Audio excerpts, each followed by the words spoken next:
Hi, I'm Ed Kelley, editor of The Oklahoman.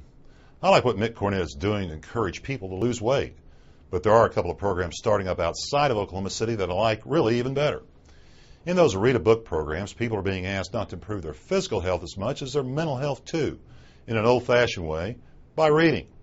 And it's not just a solitary act of reading, but reading for a sense of community.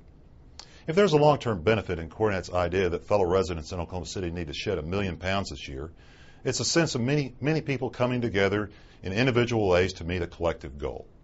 It's the same thing with reading programs at the Pioneer Library System just outside the city area, as well as the one in Enid. The Pioneer Library System in Cleveland, McLean, and Pottawatomie counties launched its community reading program this week. It's part of a nationwide effort by the National Endowment for the Arts to get communities reading and discussing books.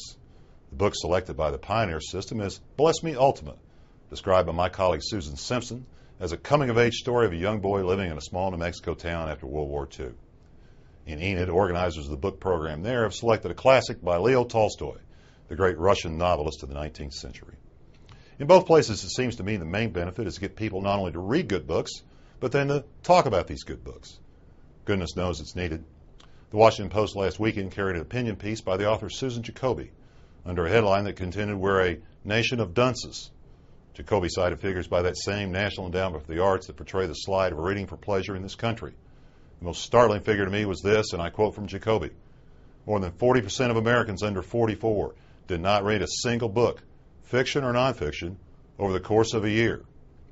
To me, it's not only sad but alarming that critical reading, which begets critical thinking, is such peril.